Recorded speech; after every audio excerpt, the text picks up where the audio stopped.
According to turnout figures for the last general election, 900 ballots should have been plenty for this Oak Cliff precinct, but it wasn't. We ran out about 3:30, and we got them about 5:10. Did you have to turn some people away? Everybody here, I told them I'd like for them to stay, but we did have some people to leave. So the lines at the polls this evening were extra long, full of the after-work crowd and people who had to come back to vote. The neighbors on my block came up here between 4:30 and 5, and they couldn't vote. And the ones that came between 12 and 5, they had to go out and round up votes from the other places, the ballots for them to vote with. At another Oak Cliff precinct, the ballots were gone by 4:30 this afternoon. Some voters waited a half hour for ballots that were supposedly on their way. They arrived just an hour before the polls closed, but most people didn't stick around. We gave them the information that we had, told them what we were up against, told them that we were going to have to apply election code number 6.10, I think it is, where they write their own ballot. We had to. That's all you can do. You can't deprive the voter of the privilege of voting, so that's what you have to do. But many voters were deprived of their right to cast a ballot in this election, at least 24 in these two precincts alone. Lynn Sue Shepard, Channel 8 News. It was the shank end of a bad night. The handshaking was over, the phone banks were silent, the polls had closed, and Congressman Jim Collins of Dallas knew in his heart the votes just weren't there. He thanked an election night crowd for their support and, standing on a chair, led them in prayer. He refused to concede the election to Lloyd Bentsen until at least 1 million votes had been counted. An hour later, 1.5 million had been counted, and the wide margin between himself and Lloyd Bentsen just kept getting wider. Jim Collins conceded. Collins did not have any explanations as to why he lost the Senate race. He just knows he lost, decisively. He had said last Sunday in San Antonio, "You can never look back." He doesn't. Then shortly afterward, he disappeared into a crowd of supporters as he made his way to a private room to make a phone call to Lloyd Bentsen, to personally, quietly concede the Senate race he worked for over a year to win. Doug Fox, Channel 8 News, with the Collins campaign in Irving. It's looking very good. The turnout's excellent, and I'm really quite optimistic. What about weather? Well, the weather's tough, but I think people are so concerned and so interested that they're turning out in spite of the weather. And the weather has been settling in East Texas, and of course I have an awful lot of sport in East Texas. That's where I expect to do very well. But I think they're going to be turning out in spite of it. When we traveled around in the last few days, you said you wanted to send a message to the right-wing groups that supported Jim Collins. Do you think you've gotten enough of a victory to send that kind of message? Well, we've sent a message, and now it's time for healing and bringing people together, and that's what I want to do. I want to work for positive solutions and things that will be fair and just and compassionate. I want to see this economy turned around, people be put back to work, and I'm going to do everything I can to help. The latest figures that we have show Ann Richards with about 65% of the vote. Are you willing to concede at this point? Well, of course not. You know, I only think that 38% of the precincts are in. 38% of the vote count is in for my race, or 62% still out there. That's a lot of folks. I'd like to know where the 38% is, from, and I don't know that right now. But of course, my opponent has assumed she was going to win this race from day one, and I think she's known she's had a pretty good race on her hands. You came into this race a little late. You were not in the primary. Do you think that was or left you at a disadvantage? Well, I think I started at a distinct disadvantage. There's no doubt about it. She had 5 months of name ID on me. She had a lot of supporters out there on me. A lot of very favorable, positive things were in her camp before I ever got started. But, I think I've come in, and I think she's been on the defensive ever since I came into the race. You've had very close ties to Governor Clements, and the Democrats seem to be doing very well tonight. Yeah. Do you think that's hurt you? Oh, I wouldn't think so. We've all been running our own races out there. Every single one of us has raised our own money and has gotten our own list of supporters out there and have run our own races. I was close to him in the sense that I was on his staff, there's no doubt about it. But we've all really run our own race, and there's been a lot of cross currents in all these races this year. I've had people that have supported me that said they were also supporting a White or a Benson or a Hobby and so forth. And it's been a very interesting year. There's been some political scandal associated with this office. Is it likely to make the job more difficult for the winner of this race? Will you be under closer scrutiny, do you think? Oh, I think that every public official should always be under extraordinary scrutiny. I think that's part of what should be expected of public officials, and I think only people of the highest integrity should ever be in public office. That's idealistic, of course, and you've got to convince enough people out there that that's what they really want. Both you and your opponent have said that you don't disagree on much of anything. What do you think is making the difference among voters in this race? Yeah, well, you know, what I hope has been making the difference out there is the perception amongst the majority of the voters as to who is the properly qualified person for this race. You know, there's so many people you got to reach. When you got to reach 2.5 million people, and you have to get more than half of them to think that, to believe and to know that you're the one that is the best qualified for the position and is the one that will do the best job. That's an awful lot of people to reach. It's really difficult for candidates in a state this large to reach that many people. I wish I'd filed in Rhode Island. Thank you. Here in Austin, this apparent Democratic landslide has swept into office a new woman who will be running the Department of the Treasury. That's going to be Ann Richards. Let's listen in a little bit as she makes her victory speech. We are going to make more money for this state. We are going to bring the Treasurer's office into the 20th century. And we are going to proudly open the doors so that women in the state of Texas can take their rightful place alongside competent and good men.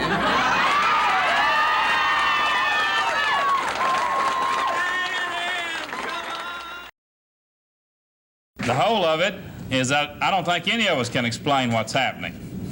When we checked with David Dean, he said that the report over at the Capitol is that they've accounted for 8% of the vote, 16 counties, and that's what they have officially in the Secretary of State's office. Any of the other totals you've seen reported in the media apparently is being reported from some source in some county. If that's the case, all I can say is that we don't know yet what the totals are going to be, and I'd invite you to have a cup of coffee because it does look like we're going to have a long night. We tried hard, and we gave it a good pitch, and we just missed the plate. Folks in Texas voted in overwhelming numbers in straight party voting like none of us thought was a Texas tradition.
They do have it?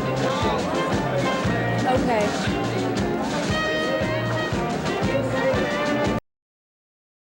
As far as you know, where you have been particularly strong tonight? Well, we really ran stronger in Dallas than we first expected, and I'm very pleased by that. But then again, my wife's from Dallas, so I guess that accounts for that. And we did better in Houston, I think, than any Democrat has done. And let me say this, the whole Democratic ticket has run extremely well. Lloyd Bentsen has made a marvelous race. Every member of the Democratic ticket has run an exceptionally good race. Do you think Bentsen helped you? Oh, I think they all helped me. And certainly Bentsen helped me, sure. Yeah, it really did. I was worried. You know, when I go down there, there's nobody standing around voting. I keep thinking, my gosh, what's going to happen? What do you think about people standing out in the rain just to get ballots? I liked that. I was just a little upset that I wasn't there to hand them one.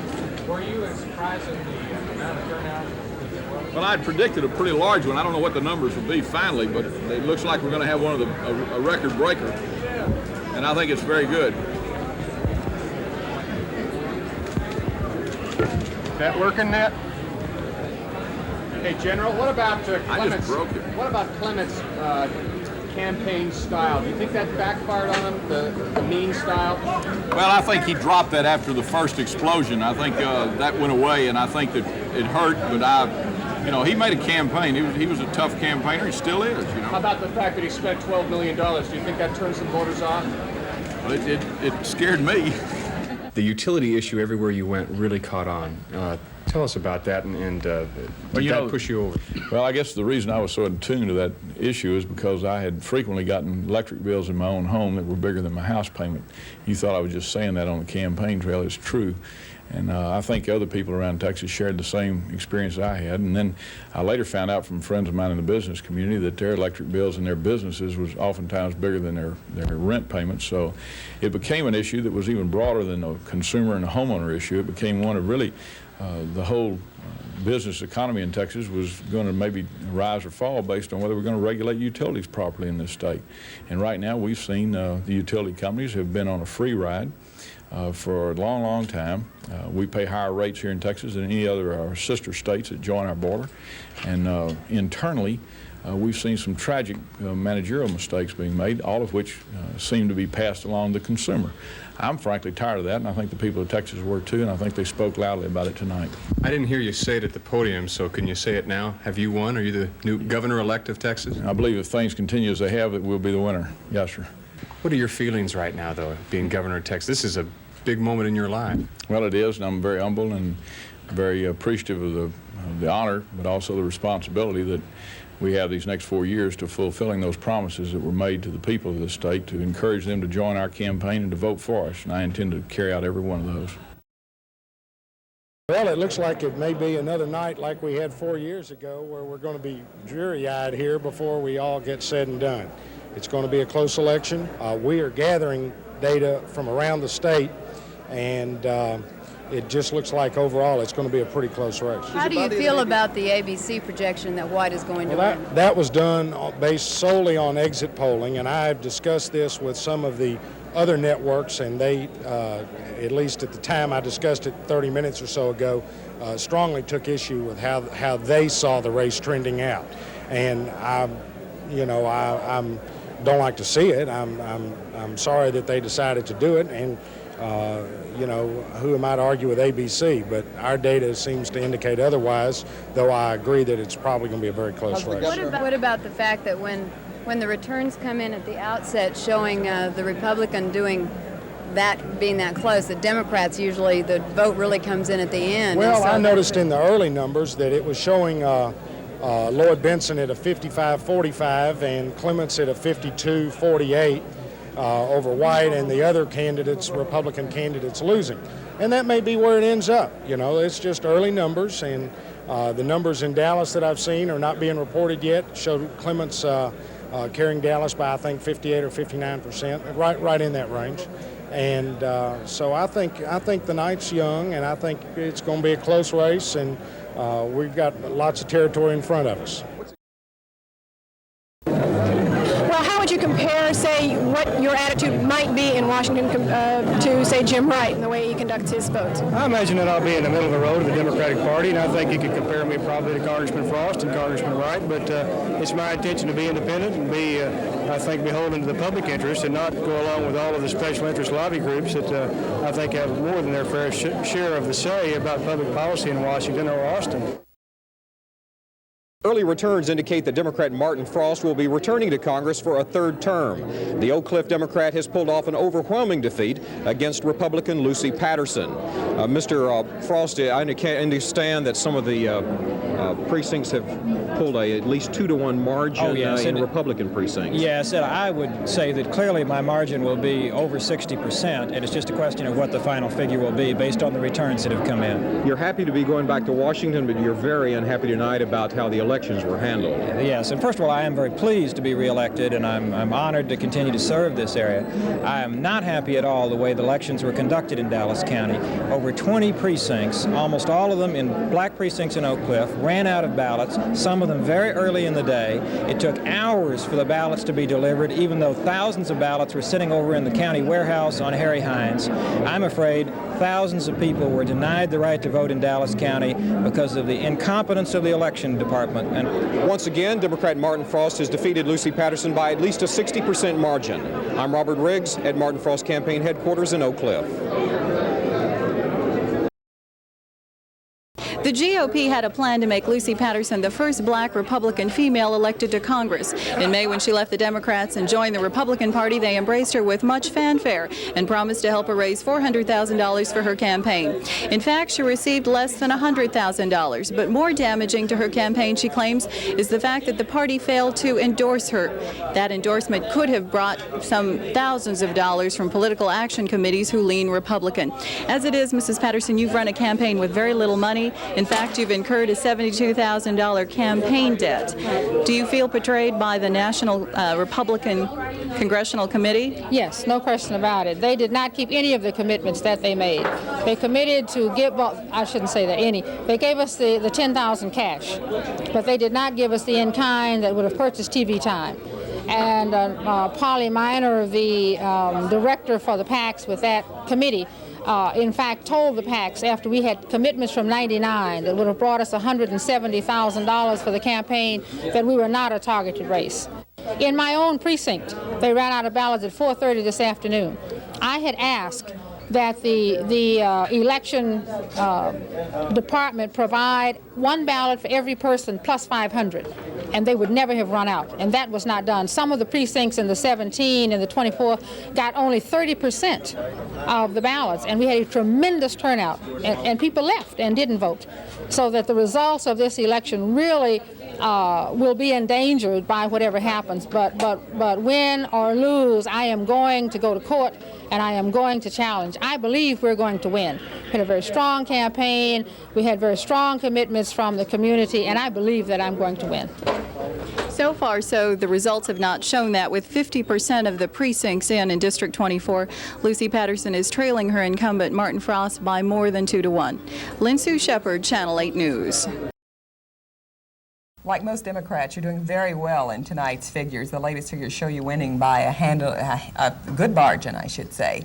Does this surprise you at all? Well, not really, because we were out there talking about the issues, and you know, the other side was running pretty negative campaigns against all the Democrats. But I'd been out there in the rural areas, in the cities, talking about what's on people's mind, and I knew that people were going to vote their pocketbooks, going to vote that growling in their stomach, and that was going to produce a big victory for the Democrats. I had no idea what the margin would be. I'm very satisfied with the 65% that they're now claiming. That makes it, we got a cold rain here in Austin tonight, but I've never felt any warmer or drier or more secure than I do right now. You've concentrated your efforts in urban areas. Do you expect to have any difficulty working with the rural interest? Oh, not a bit. I just won the rural areas very strongly. You know, 82% in little counties out around Lubbock, Texas, where the farmers are so hard hit. So I've carried those even heavier in percentage-wise than I have in Dallas and Houston and the big cities. Of course, the larger number of votes come out of the cities, but the percentages are at least equal, and I believe even stronger in the rural areas. This is a critical time for farmers and agriculture in general.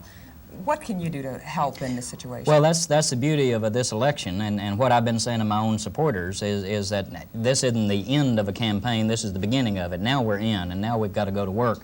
And what I have done is to forge in politics a coalition of farmers with consumers so that we can go to Austin and we can go to Washington, D.C. and work in two primary areas. First of all, marketing, to open up the marketplace more directly to our farmers so that they can come into the cities and sell directly to the consumers through farmers markets, so that we can go into the international markets and farmers sell directly in those international markets. So the more of the dollar that the consumer's laying down, whether in this country or abroad, ends up in that farmer's pocket instead of the middleman's pocket. Second area is to go to Washington and do battle against Ronnie Reagan and that brand of Reaganomics that's been killing our farmers out there. And I'm going to go to Washington with our farmers to fight for a new farm bill in the next session of the Congress beginning in January, standing with our Texas congressional delegation. And we're going to, you know, if Mr. Reagan wants to wash his hands of the family farm system. Doesn't mean we have to let it happen down here, so we're going up there and knock on the doors, knock on the heads if necessary, and see if we can get their attention. Do you see tonight's vote as a referendum on Reaganomics? I think it is, and I think across the state, not only in my race where I ran directly against Reaganomics. I mean, I went out there and I talked to them, you know, like I've been saying, Reaganomics is killing us and Rigor Mortis is setting in on the countryside out there, and farmers understand that, and that's what they voted tonight. And I believe in all the races that you're seeing the Democrats winning from top to bottom on this ballot is definitely, I mean, if the people haven't spoken, they have shouted, and if Mr. Reagan has any trouble understanding this, he better get him a hearing aid. Thank you. Thank you. At the Parmer election night party here in Fort Worth, returns are coming in very slowly, and candidate Hugh Parmer doesn't know quite what to make of them yet. Mr. Parmer, what do the election results show you so far? Well, so far we seem to have a healthy lead, but there's so few precincts reporting, and the returns are coming in so slowly, it's really hard to make a projection as to what's going to happen. What are you going to need to see as the night goes on before you'll be willing to make a victory speech? Well, I'd like to see a lot more votes in than we have right now before I'd be willing to do that. But, you know, we're cautiously optimistic at this point. We're just like everybody else. We're just waiting to see what happens. Very good. Thank you very much. The race for the 12th Senate District here in Fort Worth has been characterized a lot by name recognition. Dr. Ann Duhar has had billboards plastered all over the Fort Worth area, but Mr. Parmer, of course, has relied mostly on the name recognition that he garnered as mayor of Fort Worth. Scott Pelley, Channel 8 News, at the Parmer headquarters. I've never lost any metropolitan area of the country, of the state, in 10 years. The polls showed overwhelming leads in all geographic parts of the state, every metropolitan area, among all races, faiths. Very, very broad victory as well as a deep one. Democrats have apparently regained many state offices, and I congratulate in particular Lieutenant Governor Bill Hobby. But it's almost to the point where there's so many of them, they're going to be tripping over each other.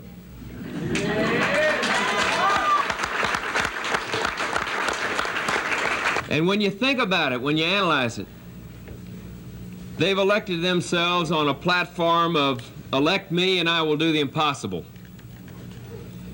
We now call on this new administration to lower our utility bills.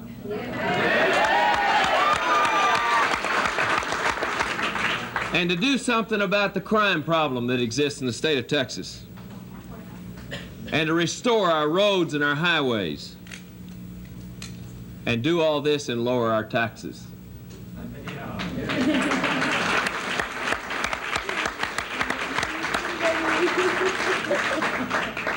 Let us now watch and wait.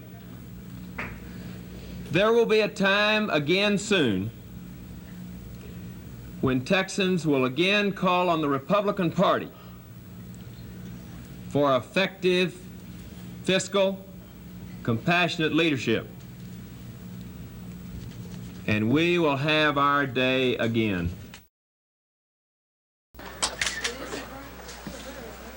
What are y'all gonna do? Just follow me through the process here? We're gonna see how much barbecue you eat. I guarantee you, I am hungry. I've only had 2 chicken legs today. Is that all? You shouldn't have eaten those. First legs. Beautiful. Marcy Kepner has defeated really done well. Thank y'all. I really appreciate the work that y'all did. I really do. Thank you so much. Really members of the U.S. Senate. That's really how you keep flying on rope. You get a kiss of baby here. She turned away from that camera. I don't blame her. Come here, we'll give it a try. How's that? Glad to see you. Thank y'all. Jim Bob's baby, grandbaby. Jim Bob. Yeah, he's a kiss. Glad to see y'all. Thank y'all for coming out here. We really appreciate all the help. Your Honor, we've done it. Good victory. Glad to see it, Jim. Glad to see you, too. Glad to see you. Stay here. Good to see you. Thank you. I appreciate it.